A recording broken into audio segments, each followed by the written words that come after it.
Hello everyone, Chaos here, and welcome to another old school RuneScape video. 2 years ago, I uploaded a video that would become the most popular upload on the channel to this day.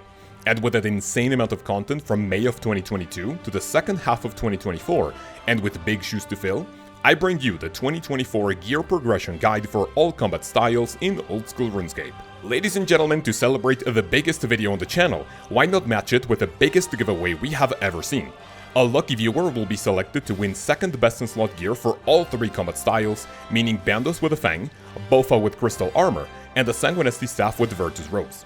All you need to do is subscribe to the channel and comment what your favorite combat item in the game is and why.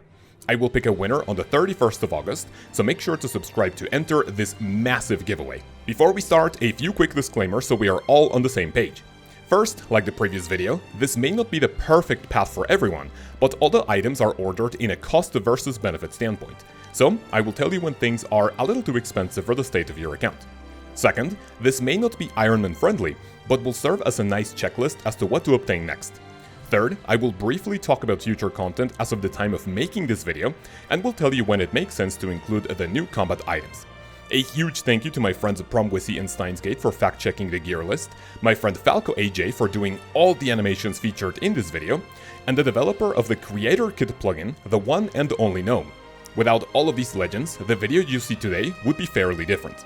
Boys and girls, let's start the 2024 gear progression guide for old school RuneScape. Fellas, tomorrow is my birthday, and my wife has been asking me what I want as a gift. If you are in this position, just tell your family or friends to get you something from today's video sponsor, Creator Crafted, and their July drop comes with a few new bangers I'm sure you are going to love. Struggling in the game and you don't have your first mega weapon? You can easily fix that by getting a Twisted Bow LED. Stuck at your giant mole or kraken pet prison? Well, just get a baby mole or kraken pet plushies. If you don't know which one to pick, get 3 of them for a whopping 15% off in this insane bundle. Their store isn't just limited to plushies and LED lights. You will find amazing statues and stickers to make your gaming setup worthy of a true scaper. If any of these wonderful products interest you, click the link in the description or the pinned comment, or use code CHAOS10 at checkout to get 10% off of your entire order. Thank you very much to Creator Crafted for sponsoring this video, and let's continue.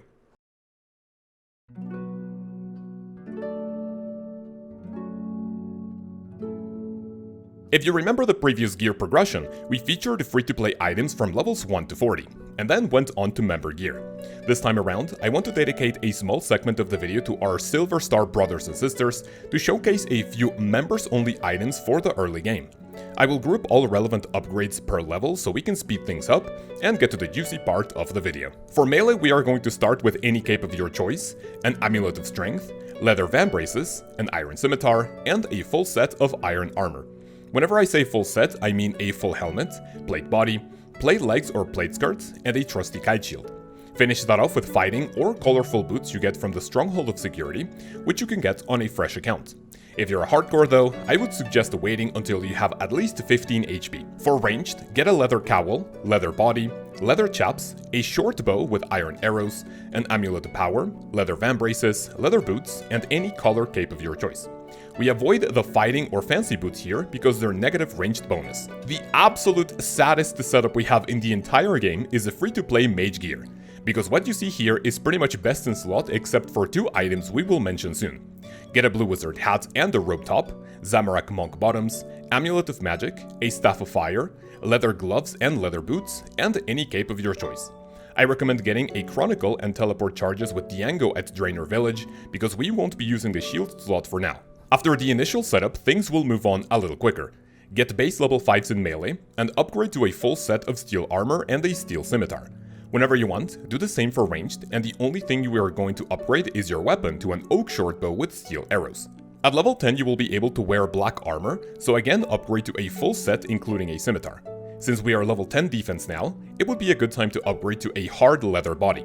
This offers superior offensive range stats and overall defense than the leather body, and oddly enough it requires level 1 ranged in case you decide to level up defense with combat first for a little boost early on. We don't have any interesting upgrades until level 20, when you will ditch your current armor for a full set of mithril, again with a trusty scimitar.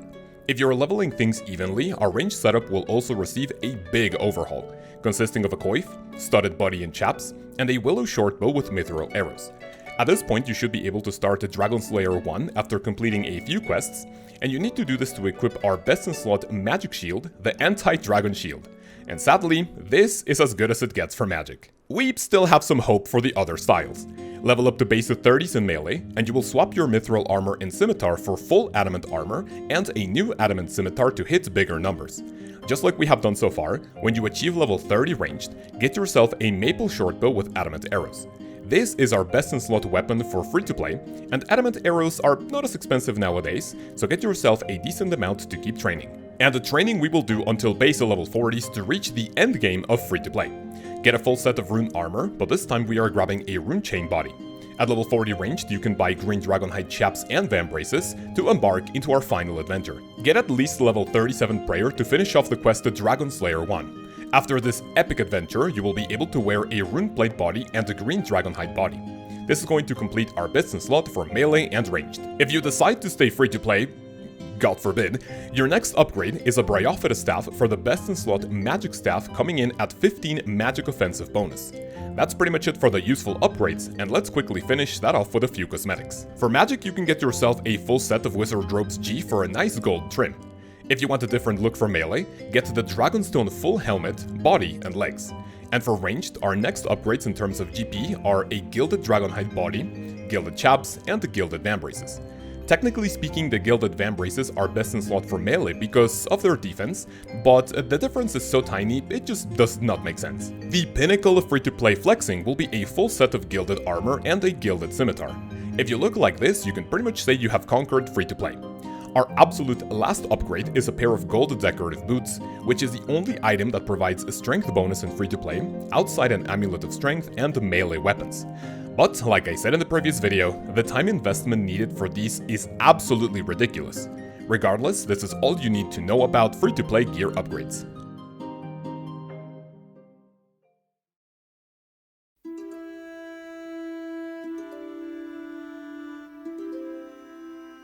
Let's now move on to member worlds in case you want to start a brand new account.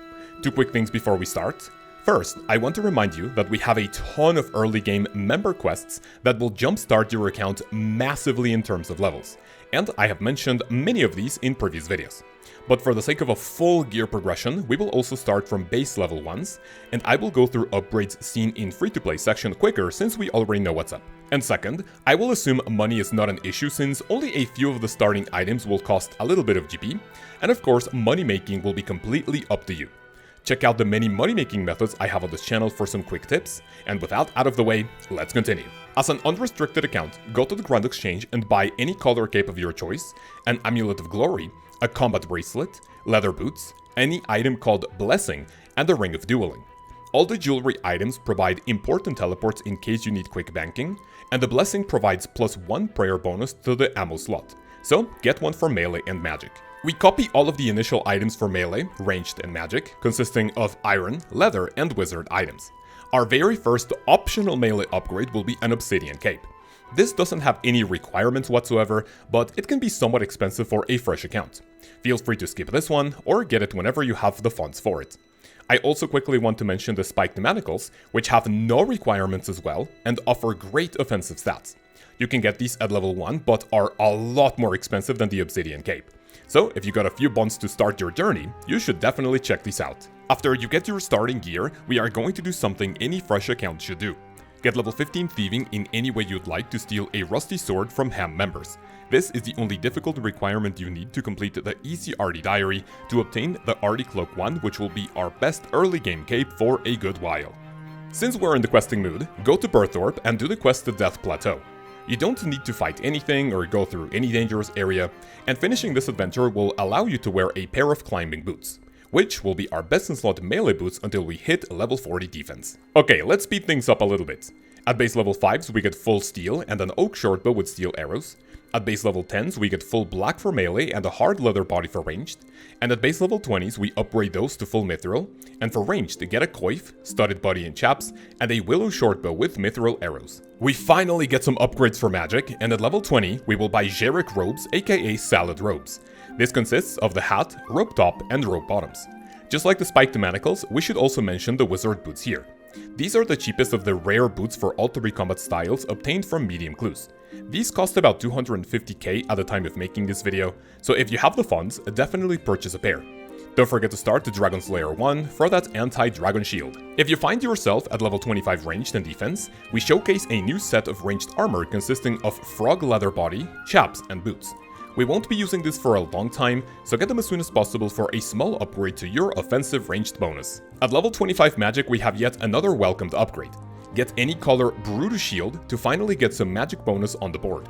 Its effect doesn't really matter, so get either a fully charged one or one with 0 charges remaining. A set of items we won't be using for too long though is a Dorgesun crossbow with bone bolts and a hard leather shield. You need 28 range to equip it, and it doesn't require completion of any goblin quest since you can buy it on the GE. At base level 30s, get a full set of adamant armor, and the ranged gear is going to receive a pretty big overhaul. Buy a full set of snakeskin armor consisting of a bandana, body, legs, gloves, and boots. Don't forget your maple shortbow and a set of adamant arrows for a big damage boost. At this point we can do a pretty chill quest by the name Animal Magnetism. Completion of this adventure gives you access to Ava's devices, starting with an Ava's attractor at level 30. This item has a 60% chance to automatically retrieve your ammunition, 20% chance to be dropped, and a 20% chance to be destroyed. Get it to save on a good chunk of arrows per session. The last thing we copy from the free-to-play gear progression is a full set of rune armor with a scimitar, and the green dragonhide chaps and van braces along a U shortbow with rune arrows for ranged. Remember, this includes a rune chain body for us to the Dragon Slayer 1, after which we will unlock the rune plate body and the green dragonhide body. To finish off, upgrade from a pair of climbing boots to rune boots. These two have the same strength bonus, but the rune boots feature better defensive stats. At level 40 magic we are going to get a full set of mystic robes in any color you want. This includes gloves and boots, but if you bought the wizard boots at level 20, these are slightly better than mystic. If you want to sell them for upgrades, it would be a good time to do so for a more cost-effective item. With base level 40s, we can do a quest called What Lies Below. It features a pretty easy fight, and after you finish, you will be awarded with a beacon ring, which features offensive magic stats in the ring slot. It's not much, but it's on its work. While we're in the questing mood, go ahead and take on the iconic quest called the Fremennik Trials. After your character is worthy enough to be considered a Fremennik, you will have access to the Berserker, Archer, and Farseer helmet for melee, ranged, and magic respectively. You will need level 45 defense to equip each of these, and oddly enough you don't really need any combat requirements for them. Another quest I recommend you do is called Horror from the Deep. You should have no trouble with it after the Fremennik Trials, and when you finish it, you will be able to buy damage to god books with a person in the second floor of the lighthouse. Go to the Grand Exchange and buy Zamorak, Armadillo, and Ancient Pages 1, 2, 3, and 4. Add them to the damaged books to turn them into an Unholy Book for melee, Book of Law for ranged, and Book of Darkness for mage. The Book of Law won't be useful for a while, but we'll keep it in the bank for now. After a nice questing session, get yourself a 50 in your melee stats to be able to equip Granite Boots for a higher strength bonus, and get a Granite Hammer to hit bigger numbers. You can try a Granite Sword, but it's 1 tick slower, and it doesn't matter too much since we will be only using it for a few levels. At level 50 ranged, we get a good chunk of upgrades, starting with a blue Dragonhide armor consisting of body, chaps, and van braces. Go to the Grand Exchange and buy a magic shortbow with rune arrows, as well as an item called a magic shortbow scroll. Use the scroll on your bow to imbue it, and gain plus 6 accuracy, as well as a special attack costing 50% energy instead of 55. Since we have done the Animal Magnetism quest at this point, go back to Ava in the Drainer Manor and get yourself an Ava's Accumulator, which is an upgraded version of the Ava's Attractor. This will save more ammunition, and it is the third best in slot cape item in the game for ranged. For magic, I want to start with one important upgrade and then tell you about the 2 optional ones. Do the quest Underground Pass, and get yourself an Iban Staff for our next weapon in the magic style. This will cast the powerful spell called Iban's Blast in case you want to level up magic through combat and Slayer. You can pay the Dark Mage in West Arty 200k for it to hold 2500 charges instead of 120, but this doesn't increase any stats. Level-wise, our next upgrade at level 50 magic is a full set of Infinity Robes. These items were buffed to have percentage magic damage bonus, but because they are obtained from the Mage training arena, which not a lot of people like to do, they remain quite expensive. If money is not an issue for you, this would be the perfect time to grab them, but if not, a full set of Mystics will do just fine until level 60. Another optional upgrade is the Slayer Staff, which you can use at 50 magic and 55 Slayer. It features slightly higher stats than the Ivan Staff, but can only autocast to crumble undead, magic darts, wave and surge spells, and offensive Arceus spells. A new item featured in the gear progression guide is called the Sulfur Blades. This item is dropped by the Sulfur Naguas in the Nepotsuli dungeon and requires a level 55 to equip. It is a two-handed weapon which hits twice per tick, and this is a pretty simple upgrade I hope you enjoy, because you won't be using it for too long. You will use it, however, for one of the most iconic quests in RuneScape, the Fremennik Isles. If you don't think the quest is iconic, the same cannot be said about the Helm of Nitisnut. At level 55 defense you can equip this bad boy, which will be part of your melee setup for a little longer than the Sulfur Blades. And speaking of iconic, this would be a great time to sacrifice a ton of brain cells to embark on one of people's most feared grinds, the Fighter Torso. You can check out my guide and join our Discord for guidance, but this will also be a staple item for your melee setup. If you want to avoid it for now, our next alternative is an Obsidian Torso, for which you need level 60 defense. A simple upgrade that will help with all 3 combat styles is a Brimstone Ring. It features decent offensive and defensive stats, and if using magic, it has a special effect which has a 25% chance to basically ignore 10% of your enemy's defensive roll. So overall, a pretty decent item to buy even though without the effect. I now want you to go to Shazian in the Kingdom of Kourend and go through the Shazian combat ring to defeat warriors from tiers 1 through 5. When done, keep the Shazian Boots 5, which will be our best item for ranged in the boot slot. Realistically speaking, you only need level 20 defense for these, but the battles can be a little tough for a player with base 20s or 30s. We are going to do Monkey Madness 1 for another iconic item in the form of the Dragon Scimitar. The additional experience you gain at the end of the quest should be a big push to get you to level 60 attack and strength, and if you aren't already, get those levels to wear one of the coolest items in the entire game. Use that Dragon Scimitar to get to level 60 defense and achieve base 60s in your melee stats, and then get a pair of Obsidian Plate Legs to graduate from Rune Armor. Quick reminder that if you simply don't like questing, this would also be a good time to buy an Obsidian Helmet and a Plate Body. But honestly, the quests to substitute these items are really not that difficult. Since we are still carrying that unholy book for the melee combat style, time for a nice upgrade for just a few levels. Along Obsidian Armor, you could also get an Obsidian Shield, which starts giving us strength bonus in the shield slot.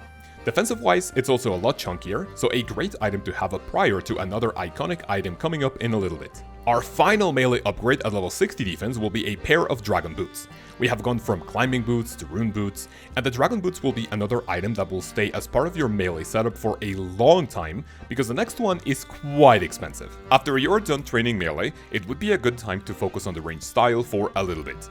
Get level 60 and we are going to upgrade to a new set of ranged armor called Mixed Hide, consisting of top, legs and boots. This features better offensive stats than Red D-Hide, but has a strength requirement. However, make sure to get a pair of red Dragonhide Van Braces to cover the glove slot. Time for another brand new item, and this is where I would normally tell you to do the Legends quest, which you can definitely complete at base level 50s or 60s, outside other requirements. But if you're not ready for it, get a Mixed Hide Cape, which will start giving a strength bonus in the cape slot. The optional item at this point would be the Legends Cape, which features better defensive stats, but no strength bonus. Since we are level 60s in melee and ranged, why not match these with magic as well? At level 60 we can get a much cheaper alternative to the Infinity Robes in the form of Blood Bark or Swamp Bark. They have additional effects for blood and binding spells, but unless you want to do something more specific with either of these, go for Swamp Bark since they are a little cheaper. I will keep a Blood Bark for the video because it just looks better. At level 60 you can do the mini quest Mage Arena 1, not to be confused with a Mage Training Arena.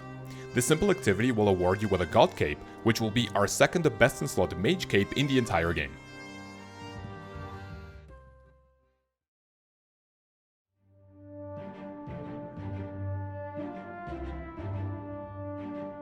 At level 60s and looking like this, our account is ready to start the mid-game with a bang.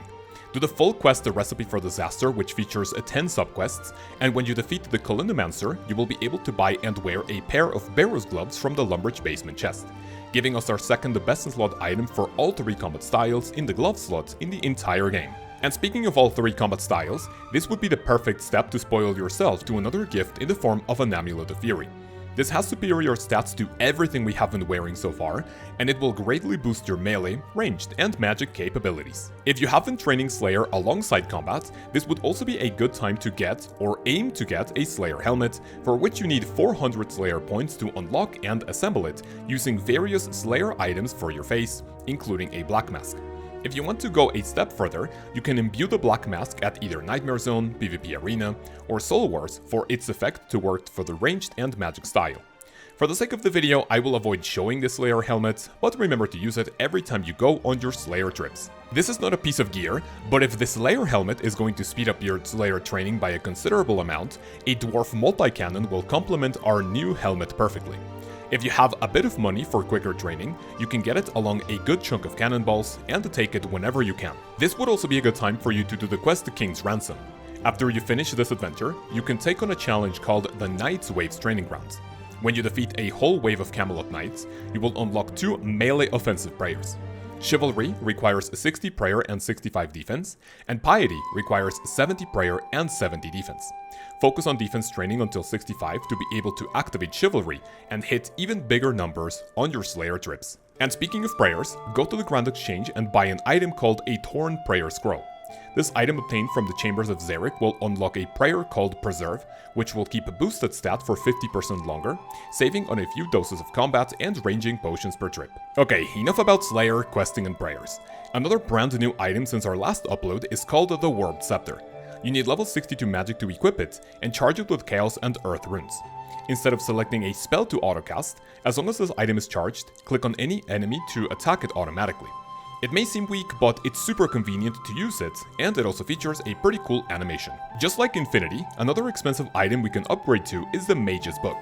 Thanks to the Combat Rebalance update, the Mage's Book now features a 2% magic damage bonus, making it more attractive for the shield slot. It's not as expensive as other items coming up, and you can sell it whenever you want to afford your next upgrade. Going back to ranged now, another optional upgrade is a rune crossbow with either broad or runite bolts. Paired with a Book of Law we obtained a while ago, crossbows are better used against enemies with high defense, especially with Diamond Bolt's E for their built-in effect to increase damage and landing a successful hit. For weak Slayer monsters though, the magic shortbow imbued with rune arrows continues to be better DPS. For melee, get level 65 attack which allows you to wear one of 2 items. The Sarachnis Cudgel which was featured in the previous video, and a brand new item by the name Zombie Axe. The Sarachnis Cudgel has an attack speed of 4 ticks, and the Zombie Axe hits every 5 ticks instead. The Cudgel has slightly better DPS, but the axe will hit bigger numbers and overall looks pretty cool.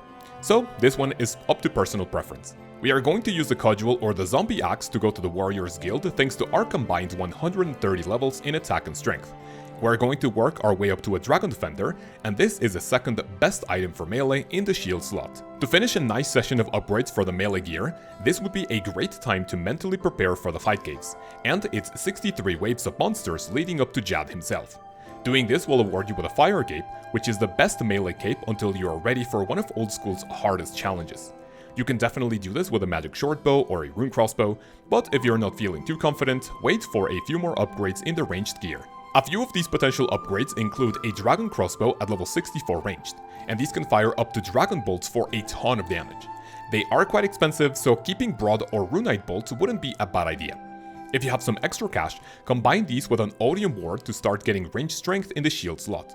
Just remember that up to this point, a magic shortbow imbued with rune arrows is still better DPS against weak Slayer monsters. This is not going to last too long, however, because the magic shortbow dynasty stops at level 66 ranged. A new item by the name Hunter's Sunlight Crossbow was added thanks to the Hunter Guild in Valimor, and paired with Moonlight Antler Bolts, the crazy 3-tick attack speed for a crossbow finally topples the magic shortbow imbued.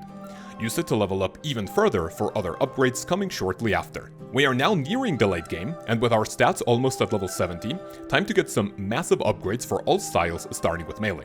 At level 70 you are able to wear an Abyssal Whip, Abyssal Dagger, Abyssal Bludgeon, or a Saradomin Sword, and this is where we get our first fork on the road. Statistically speaking, an Abyssal Whip is better DPS, but you can't train strength with it. A Bludgeon and Sarah Sword are better for strength training, but you can't wear a shield, meaning not a defender. The general rule of thumb is this: Sarah Sword for strength training since it's a lot cheaper than the Bludgeon, Abyssal Dagger for extra damage with poison, and Whip for everything else. For the sake of this video, let's stick with the Abyssal Whip for now. Ranged will see a seemingly simple upgrade at level 70 in the form of a new armor set. Go to the Grand Exchange and get any colored Blessed Dragon hide of your choice consisting of a coif, body, chaps, and boots. Ignore the Van braces since the Barrow's gloves are a lot better, and we are now looking like a Giga Chad. Somewhere around summer 2024, the second part of Valimor will drop, and with it we will get a new group boss called the Wacoatl. This could potentially drop new ranged armor that could compete with Blessed Dragonhide or Carol's, but keep an eye out for future videos to test it together. I will take a few seconds to remind you that Carol's armor is better for defensive stats, and under no circumstances should you ever buy Armadil armor as a main account. Thanks to Masori, Armadil is now a noob trap, and if you see any unrestricted account wearing it, you are legally required to make fun of them. Our magic set is also receiving big upgrades, so we are spoiling ourselves to Aaron's hood, robe top, and robe bottom, and arguably the most important item in the magic gear progression guide, an occult necklace. Even after the nerf, this is still the best magic amulet in the game, so once you have it, it will never leave your bank. Since we are base level 70s, remember that we can now use Piety to boost our melee stats when going on Slayer trips. 70 prayer should be cheaper than some of the upgrades we have seen so far, so stock up on Dragon Bones and go to World 330 Remington to level up. A set of items we would have been able to buy and wear since level 1 were the DK's rings. The Berserker, Archer, and Seer's ring will boost their respective style, but honestly the Archer and Seer's ring are way too expensive for what they do. If you have some extra cash, you could give them a try, but the only item that's worth the while is the Berserker ring for a huge boost to your strength bonus. Remember to go to the Nightmare Zone, PvP Arena, or Soul Wars to imbue them, and double their stats for just a few hours of your time.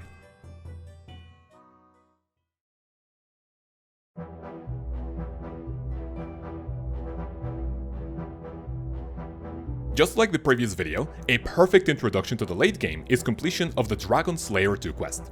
After this epic adventure and obtaining Vorkat's head from the Undead Dragon, take it to Ava for her to upgrade your Ava's accumulator into an Ava's assembler, the second best item in the cape slot for ranged. This will retrieve 80% of your ammunition and destroy the other 20%, so no more ammo on the ground. We don't have any notable upgrades for a little bit, but one thing we haven't seen until now is a hit points requirement, and we need level 75 HP to wear enchanted Zenyte jewelry. We will start with arguably the most important of them all, a Necklace of Anguish, to give our ranged stats even more juice. The Anguish will be useful for our next ranged weapon, a Toxic Blowpipe with at least Amethyst darts. If your wallet can't afford that, use Adamant darts at the bare minimum, since they will still be able to do quite decent damage in combination with our other best ranged items. This would also be a good time to commit to a long-term investment and get yourself a Dexterous Prayer scroll to unlock the Rigor Prayer. You will need level 74 prayer for this, and the stats you get for it are 1000% worth the price. If you would like upgrades for other styles first, follow the next melee and magic items coming up and save up for rigor after those. Our next magic upgrades are pretty cheap compared to some items coming up, and we are starting with a Trident of the Seas. This is another powered staff like the Warp Scepter, and you can charge it with Death, Chaos, Fire Runes, and coins for the built-in spell, which attacks every 4 ticks. The next piece of Zenyte jewelry will be a Tormented Bracelet, which offers a whopping 5% magic damage bonus in our glove slot, making it the best glove item for magic in the entire game. If you get an ornament kit for it, you will be wearing 2 bracelets instead, but sadly, it doesn't duplicate the offensive stats. Level 75 magic is just what we need to get another best-in-slot item. We are going to do the mini-quest Mage Arena 2, which will have you running around the wilderness looking for powerful creatures aligned with Saradomin, Zamorak, and Gothics. Once you hunt all of them down, bring their loot to the Mage Arena lobby, and get yourself an imbued God Cape for a chunky 2% magic damage bonus to your cape slot. Since we are starting to get base level 75s, the next best thing would be to evenly level up to 75s in attack, strength, and possibly defense for a few good items, starting with an Amulet of Torture. This features superior offensive stats, and it is the best in slot melee amulet in the game as of the time of making this video. I say that because, as most of you know, a new Slayer boss by the name Araxor will be released soon, and with it, we will have the option to create an even stronger amulet. At the time of making this video, it is confirmed that you will need an Amulet of Torture to create the new one, so get it as soon as you're able to by either grinding it or affording it. One of the best looking items in my opinion is the Serpentine Helmet. At base level 75s you will already be able to equip it, so make sure to charge it with Zulrah scales to not only offer great offensive stats, but potentially venom your targets and be immune from venom yourself. This next one is another optional upgrade I would definitely try. The Abyssal Tentacle is made by attaching a Kraken Tentacle to an Abyssal Whip, and it offers better offensive stats.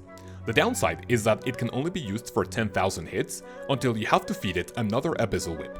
You won't need to do this more than twice, so it's not as expensive to use nowadays. We are grouping 2 new items together, and thanks to Valimor and the Moons of Peril, we have a new set of armor by the name Blood Moon. We are going to get the chestplate and the tassets, giving our late game melee gear a fresh coat of paint, as opposed to bandos, which we will mention later. Just like my previous video and how I mentioned a bofa with crystal armor but didn't include it in the main gear, I want to take a few seconds to talk about all of these new sets of armor. Blood Moon with the maracas will be better DPS for monsters weak to crush until you get a scythe. Eclipse Moon with the Atlatl is good for PKing, and Blue Moon is good for budget TOA runs without mega weapons, since the Blue Moon Spear special attack and effect are way too niche to use them properly. That being said, remember that full Blood Moon will be decent at DPS if not using a Slayer helmet, and the Atlatl might be a good alternative to bring less switches at bosses that need both melee and ranged, like the Grotesque Guardians. Other than this, full sets won't be part of the gear progression. Okay, with that yapping session out of the way, after our melee and ranged gear sees upgrades thanks to our base 75s, Magic is up next with a new weapon. Swap that Trident of the Seas for a Trident of the Swamp at level 78, which you will need to charge with the same runes, but Zulrah scales instead of coins. This Trident also has a 25% chance to venom your target, so a nice addition in exchange for those charges. Another item that might seem a little expensive is a pair of Eternal Boots. The Project Rebalance update also blessed these with 1% magic damage bonus, and even if they seem a little pricey, these are the best magic boots in the entire game, so once you have them, they are not going to leave your bank. We need 5 more levels for our next magic upgrade, and thanks to the best raid in the game, the Tombs of a Mascot, the Word of Elidness is now a staple item you should get as soon as you hit level 80 magic. This features 3% magic damage bonus, so if you still have the Mage's book, it is time to say goodbye to it. This would also be the perfect time to now buy an Arcane Prayer Scroll, as well as getting 77 Prayer to be able to use Augury, the best magic offensive prayer in the game. If you skipped on Rigor because of its superior cost, I would highly recommend not moving until the next part without both of these at your disposal. When the level 80s start rolling in, the next thing we can get is a pair of Ferocious Gloves. Since we have already done Dragon Slayer 2, get a Hydra Leather and turn it into the best melee gloves in the game at the Lithgren Laboratories, where you fight Adamant and Rune Dragons. These are absolutely great looking, and we have just obtained another best in slot. At level 82 attack we can wear an Osmundthem's Fang. I only recommend this item for the Tombs of a Mascot and monsters, especially bosses with high defense. If you want a good alternative, a Garazzi Rapier is also a good option for General Slayer, but if none of these work for you, stick to a Tentacle Whip, which is perfectly fine. For the sake of the video though, let's keep rolling with a Garazzi Rapier because it looks pretty cool. It is time for an insane ranged gear overhaul. After completion of Song of the Elves and at level 80 ranged, you can get both a Bow of Ferdinian and a set of crystal armor consisting of helmet, body, and legs.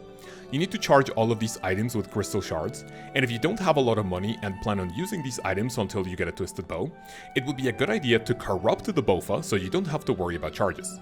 The armor though, you will always need to upkeep. Cosmetics don't really matter in terms of DPS of course, but if you want a personal suggestion, doing a Deathless 350 raid at the Tombs of a Mascot should be more than doable with these levels and gear, whether it be solo or in a group. Doing so will award you with a Masori crafting kit to attach to an office assembler, turning it into a golden backpack. Doing a little bit of money making with a bofa should give us enough money to afford a new melee helmet, being the Nate Does Not Face Guard. After completion of Remnant Exiles, you are able to attach a Basilisk Jaw to the Nate Does Not helmet for the second best melee helmet in the game, and one of the coolest ones in my opinion. This is where upgrades start to be pretty expensive, especially because we are grouping multiple items at once. First up, we have a new set of robes compared to the previous video, being the Virtues robe set. These feature 2% magic damage bonus, and up to a total of 5% per piece if using ancient spells. So, for bursting especially, these items are an absolute must. We have had a Hot Dog Defender for a long time now, and it is finally time to invest in our best in slot melee shield item.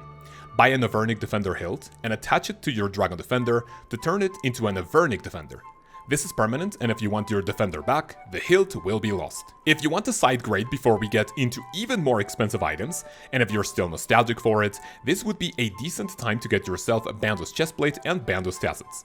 The order doesn't really matter, but these are non-degradable and feature better defensive stats than the Blood Moon armor. Remember that this is completely optional, because Blood Moon offers the same strength bonus, which is more important, at a cheaper price. Even though we are base 80s or 90s, our next upgrade shoots up in price massively, So until you can afford them, it would be a good idea to start working on the Elite Current Diary to get to the Rada's Blessing 4. This offers the highest prayer bonus for the ammo slot, and something you will always be wearing for melee and mage, and for ranged when using a blowpipe.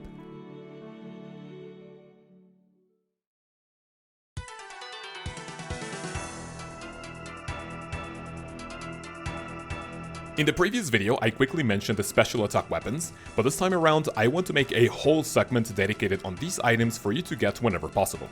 I'm not including these in the main gear progression because you can do perfectly fine without any of these, but whenever you have some spare cash, these will make a great addition to your bank. The Ancient Mace is obtained after the quest Another Slice of Ham, and its special attack allows you to regenerate and even overheal on prayer. You can look at this as a budget prayer potion, and I still have this in my bank to overheal before Inferno runs. The Slug Menace quest allows you to buy Proselyte gear, which is the second best in slot armor for prayer bonus. Wearing this on your Slayer trips, which require overhead protection at all times, will save on a ton of prayer potions. Thanks to the combat rebalance changes, elemental spells are now stronger against the different monsters. If you find yourself needing fire or water spells to deal more damage, a Tome of Fire or a Tome of Water will speed up whenever you are slaying. And speaking of tomes, the upcoming Dragonbane Wand and the Tome of Earth will definitely come in handy when battling against the metal dragons. Jagex said that they don't plan on making this too strong as to not devalue other high-level weapons, and I think it will sit between 50 and 70 magic if you want to make dragon tasks much quicker. You can wear the iconic DDS at 60 attack and completion of the Lost City quest. If you're not using your Ancient Mace to heal prayer with your special attack, this is a great option to deal a little bit more damage to whatever you are killing. And speaking of special attacks, the Lightbearer has no requirements and it is a great item to pair up with any special attack weapon. It might be a little too expensive at level 60 or below, but get one as soon as you start abusing special attacks. With 70 defense and 50 agility, and completion of the Roving Elves quest, you have the option to obtain a Crystal Shield. This is a great defensive item if you want to take to some places where defense matters, but do not, I repeat, do not get the Crystal Bow. The Dragon Hunter crossbow paired with a Dragonfire ward and a Salve Amulet EI will be your best friends when you start getting into Vorka. This is the perfect transition to quickly mention the Void Armor. At level 100 combat you can use the Veteran Boat for more points, but with the easy or medium combat achievements you will make up for it if you want to get it earlier. For more damage though, do the Hard Western Province Diary to turn the top and bottom into Elite Void, and this is all you need for the Money Dragon. And speaking of the Undead Dragon, or other dragons in general, a Dragon Hunter Lance and a Dragonfire Shield would be a good alternative if you want to do melee Vorkath instead. The Lance is also good at chambers if you want to do something else, so getting them together might be a good idea since the DFS is not as expensive nowadays. In the topic of not being expensive, thanks to the Elder Maul buff, Dragon War hammers are dirt cheap compared to the past. This is a good staple item if you want to start getting into bossing, and you don't need to upgrade it until an Elder Maul. The Bandos Godsword is another defense reducing item, and these two are honestly interchangeable depending on what content you want to do first. Remember that the Dragon War Hammer does percentage reduction, while the BGS reduces defense by the damage you hit. The Arclight is something you should get as soon as you hit level 75 attack, and it is a great budget weapon to kill demons, especially bosses such as Cerberus and the Abyssal Sire. Keep a healthy stack of ancient shards to upkeep the charges. A Ring of Recoil Imbued is a great item that provides superior defensive and prayer stats. This is 100% mandatory for Zul'Ra, and it's very nice for content where bosses hit like a truck. This is also a must-have for your first Inferno attempts. A Ceredomin Godsword is an ancient mace on steroids.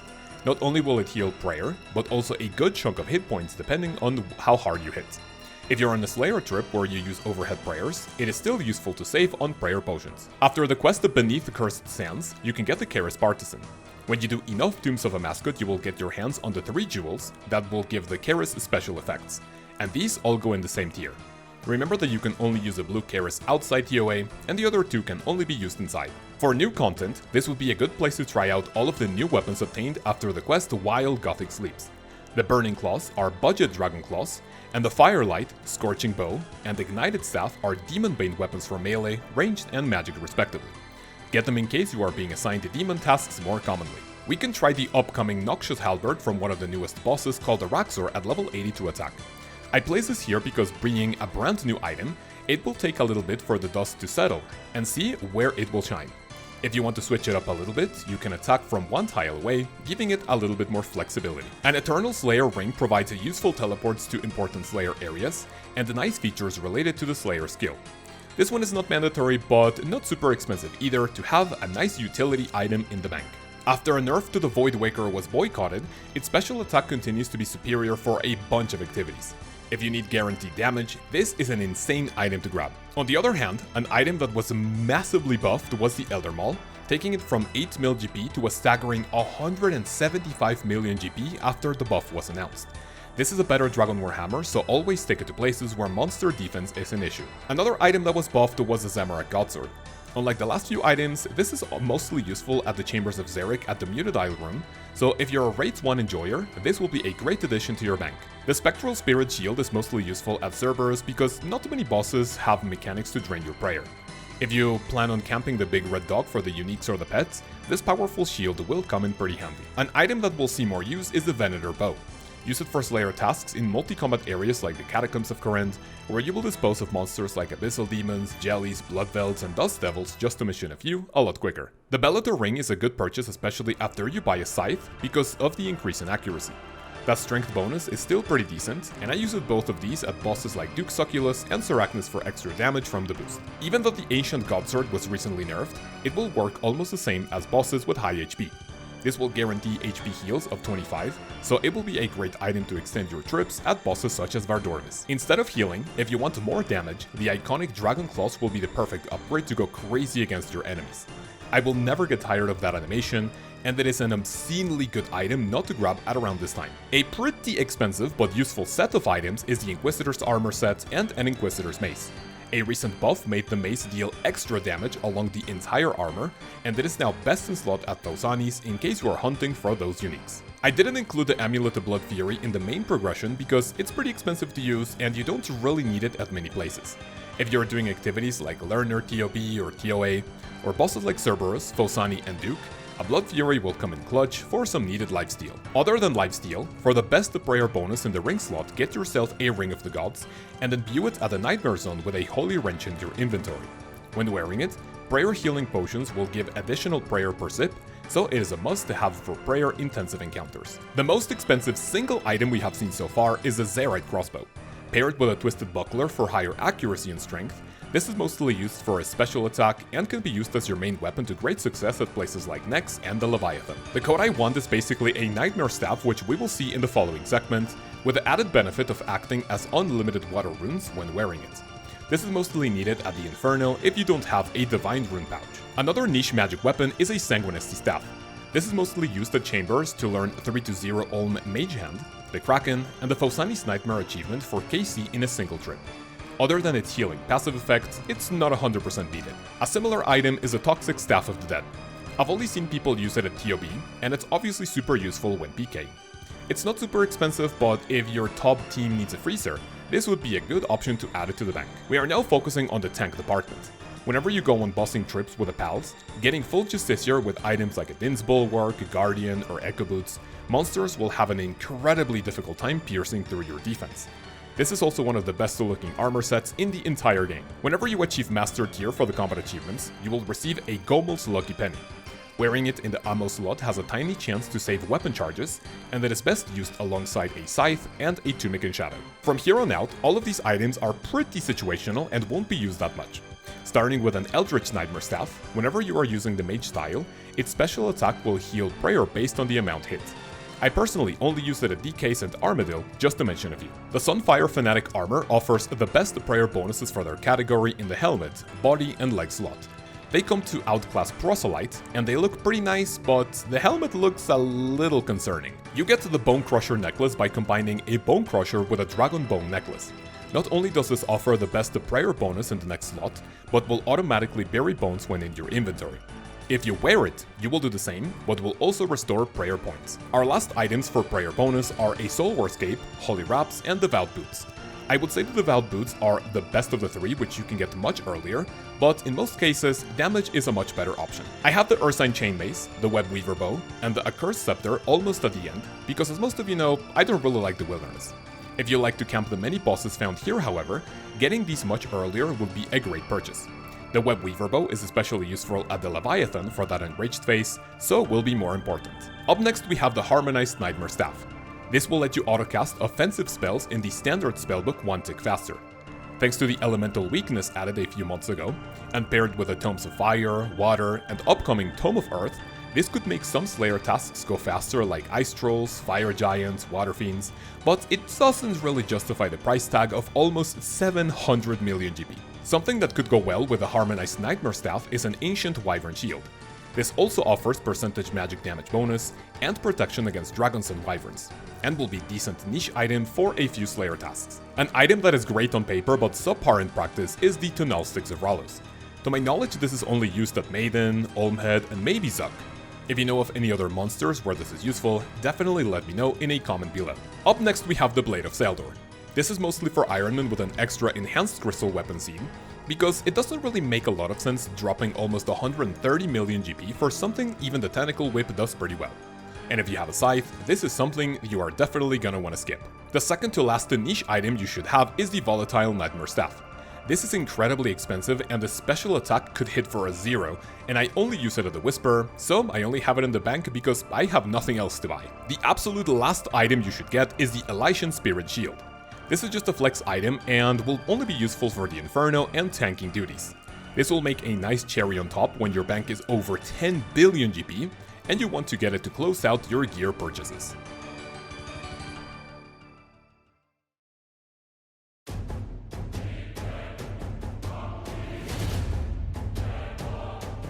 I now want to take a few seconds to talk about our first mega weapon, which is our next goal to enter the end game. I will continue the gear progression as I recommend it, but this segment I will quickly explain which mega weapon goes first according to your needs. I have made a bank rebuild video before in case you need more help. For a scythe rebuild, you're kinda locking yourself to TOB hunting for a juicy split. You can camp the Colosseum or Dux Oculus for a consistent amount of GP, or do bosses with lottery tickets such as Phosani or Cerberus. The scythe is pretty expensive to upkeep, especially if paired up with an Amulet of Blood Fury, so money will always need to be part of the plan. A T-bow rebuild is much more common, and for consistent money we have options like Hydra and Zulrah. If you want to AFK, Brutal Black Dragons are not a bad choice. Big ticket item encounters are the Chambers of Xeric and Ziliana, just to mention a few. Remember that with the T-bow you only need a Necklace of Anguish to make it excel, and you can work towards other pieces of gear during the rebuild. For the latest mega weapon to be added into the game, even though the Tumican Shadow is the cheapest of the three, it still needs decently high gear to make it work. The Whisper is a great place for consistent GP, and if you have a Bofa, Zulrah will also do fine. For big ticket items, it is simply illegal not to do the Tombs of a Mascot for a Shadow rebuild, since it goes absolutely crazy inside Raids 3. Remember, this is also somewhat expensive to use, so always camp something for good GP per hour. That being said, I personally recommend a Twisted Bow as your first mega weapon, because like we said before, as long as you have an Anguish and the Blessed Dragon Hide, you will do pretty crazy damage. Equip Amethyst Arrows at the minimum, since Dragon Arrows are too expensive for a small upgrade in DPS, and get them as soon as you have more money. I'll place the Infernal Cape next because the Twisted Bow will give you the best chance at beating the Inferno, but realistically speaking, you can attempt one of RuneScape's hardest challenges whenever you are ready. Either with a Bofa or a T-bow, this is the best melee cape in the game, and it is not as difficult to obtain nowadays because a ton of power creep added to the game. With a Twisted Bow in hand, it would be a good idea to start grinding for Fortified Masori. With range strength in the head, body, and leg slot, the T-bow will receive quite a bit of power to deal even more damage thanks to this crazy set. I would personally get Primordial Boots now because they are not as expensive as some of the upcoming items.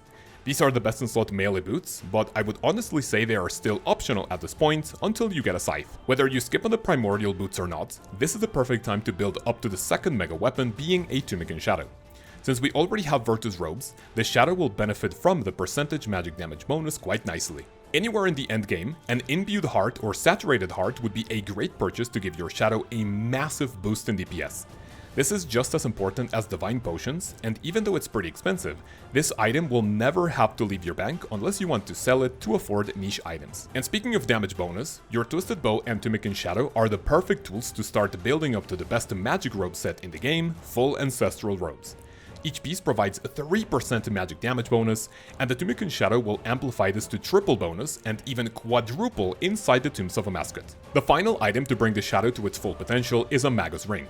The first of the Desert Treasure 2 rings offers a 2% magic damage bonus, and there's nothing better to get for this slot for the time being.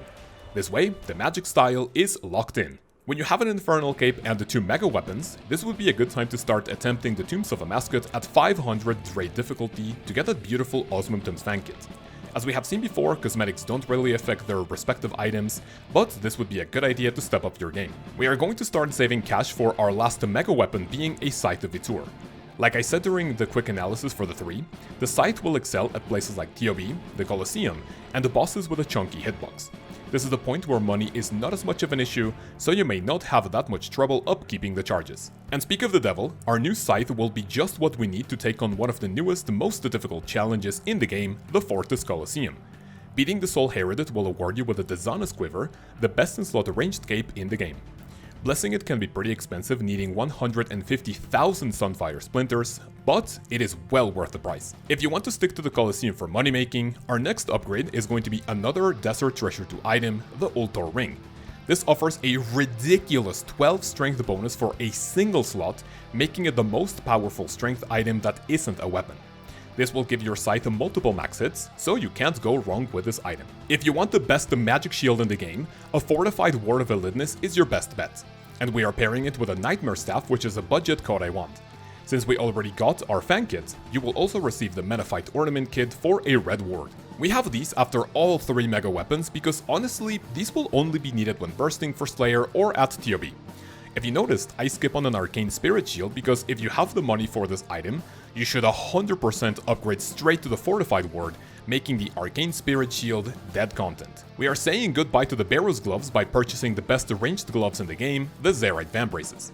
Thanks to the addition to Nex a few years back, this was the last piece of the puzzle to finally put those Barrow's Gloves in the bin, and only use them at the Wilderness for example. On the same topic, this would be a good place to get a Venator Ring.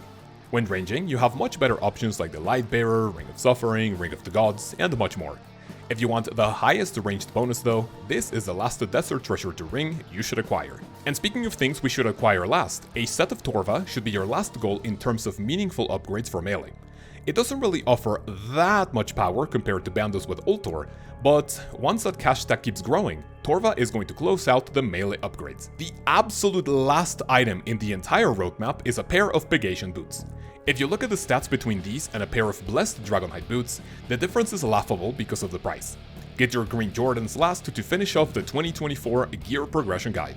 At this point it would be a good idea to go for Masters if you don't already have them, to turn that Avernic Defender into a red Avernic Defender, to flex your Master status along with a beautiful Vampiric Helmet. You can now focus on beating the 4 Awakened Desert Treasure 2 bosses for Sanguine Torva, making it the absolute coolest looking melee armor in the entire game. After Awakened bosses, you can try your luck at the Challenge Mode chambers and work towards 3 of those Ancestral Ornament kits to upgrade from Blue Ancestral to Green Ancestral. After you have mastered TOA and Chambers, we now set our sights to master TOB, and aim for that Sanguine Scythe of Vitur, thanks to that 1 in 150 Sanguine Ornament kit for a red scythe. And finally, once you have obtained all of these items, or even prior if you get shafted by RNG, the last thing you would want to do is aim for the Grandmaster Combat Achievements and get yourself that golden Avernic Defender and the Tiskal Slayer Helmet. If you want a final optional cosmetic upgrade, maxing will turn all of your capes into the Max Cape variants, giving them a much cooler look. As of August of 2024, this is how you should approach your item and cosmetic upgrades from Tutorial Island to Completionist.